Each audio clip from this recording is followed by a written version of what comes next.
What's up, my poker friends, and welcome to episode number 2 of the Poker Breakdown, where we take complex hands that you send us from the poker community and we break them down into easier to understand concepts to help you guys level up in your poker game on a daily basis. Today, we've got a really fun hand from one of our Team 100K members who's sending us a spot that I'm titling To 3-Bet or Not to 3-Bet. Let's deep dive the action. Our hero has pocket tens in the cutoff facing an opening from early position, and this is one of those sticky spots we get into with hands like nines, tens, and jacks. When we 3-bet these hands, we get to apply a lot of pressure to our opponent's bottom of range weak hands, which they tend to overfold to when they are 3-bet. But when they have hands like ace king, ace queen, aces, kings, queens, and jacks, and they 4-bet, now we kind of have to throw our hand in the muck and we don't get that nice opportunity to see the flop and potentially hit a set and stack our opponent. When we flat, we do get that opportunity to see a flop and stack our opponent, but now we open ourselves up to squeezes from the button, the small blind, and the big blind, and we also put ourselves at risk of being outplayed in situations where maybe our opponents have a worse hand, like nines, eights, sevens, sixes, fives, but the flop comes king, queen, deuce, they put a c-bet in, and we just end up going away. So what exactly do we do here? Well, the first thing you're going to do is indeed look at the button, the small blind, and the big blind and ask yourself how confident you are they're not going to 3-bet. In most small stakes and even some mid-stakes tournaments, especially as you get to the later stages, people play pretty face up, they don't squeeze very light, and if you're seeing in your HUD stats or based on your notes that they're not going to make a lot of aggressive races, this is going to generally make this hand a better call. If they are not aggressive, then it's going to come down to your read on the original opponent. How do you think they're going to respond to your 3-bet? Again, if they are very aggressive and you think that they are either going to 4-bet you really wide and put you in a lot of uncomfortable spots, or aggress across multiple streets, just betting flop and betting turn and putting a lot of pressure on you that way, you might just want to take it post-flop and see what you can do. If, however, you think that your opponent is going to play poorly versus a 3-bet, they're going to overfold a lot of their opens, or they're going to fold on a lot of flops and you're going to be able to take advantage of that way, then putting 3-bet in here will be fine as well. One of the little tricks you can do in spots like this when you're maybe a little bit uncomfortable with your exact hand is just downsize your 3-bet. Go somewhere between 4.8 and 5.5 big blinds here instead of kind of the traditional 6 big blinds. This is going to allow you to keep the pot a little bit smaller as you get to flop, as you get to turn, which is going to make some of your actions there a little bit more affordable. Hero here does elect to use a downsize to 5 big blinds.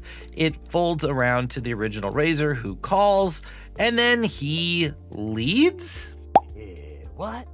Turns out this lead is solver approved and not that unusual as far as theory is concerned, but in the games that most of us play, this is going to be extremely rare. Now ask yourself, what kind of hands would an average player do this with? Would you really expect them to do this with like aces or kings or queens? It's pretty unlikely. Do we expect them to do it with sets of 6s and 3s and 2s? No, because they know we're going to put a c-bet in a majority of the time, and they're going to get extra chips just by checking. The most common reason that players will lead in a situation like this, or in situations sometimes where they're in the big blind, is they have a hand that they think has some value, but they're kind of uncomfortable facing a big bet, and so they kind of put a bet out themselves to try and take over the action. As such, my favorite play here is going to be to raise and play for stacks. Now, if we look at what we're supposed to do when we're led into here from a theory perspective, you can see we're bombing all of our pocket pairs, except for aces that have a little bit of protection, and we're just playing for stacks at this point. At this stack depth, we're very comfortable getting in with an overpair. Given that our opponent doesn't have top of range in these situations, we can really attack these spots even more and feel pretty confident that a majority of the time against the majority of players at this type of buy-in, we're going to have a lot of success by just putting our chips in and having a huge equity advantage over our opponent's capped ranges where they don't have aces and kings and queens and sets a vast majority of the time. So our opponent does make the call, the turn is the king of hearts, and our opponent decides to lead half pot again. There's good news and bad news here. The good news is The king part of this range really doesn't mean anything. We don't really think there's a lot of hands in our opponent's vulnerable, concerned leading range on the flop that contain a king. The bad news is it's a heart. So now we're kind of in a spot where some flush draws do get there, and our opponent selected to use 50% sizing again here on the turn. So we don't get a real good feel for where our opponent is at. This is one of the reasons why putting the chips in on the flop is ideally the best play, because there's just going to be a lot of awkward turn cards where we're going to end up overfolding and not realizing enough of our equity. Just imagine if our opponent has a hand here like pocket fours or pocket fives, even with a heart, we actually have them extremely dominated in this spot, but because we're so worried about the monsters under the bed, possible made flushes, we aren't in a position where we feel good calling, and we end up overfolding. This is why, hands down, the number one play here is to just go ahead and shove it on the flop. Our hero does end up making the fold, and we don't actually get to see what the villain had.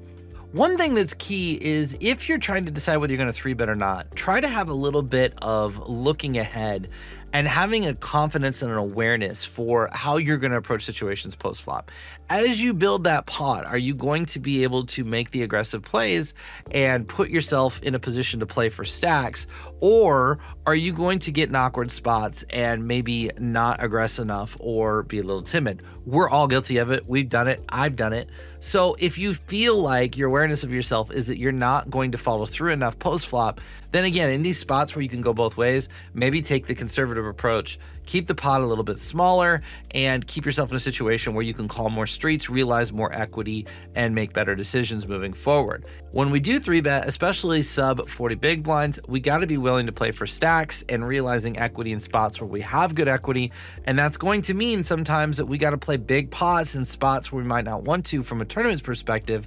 And yeah, losing in these situations is not fun, but there's also going to be those times where opponents overplay their hand, underplay their hand.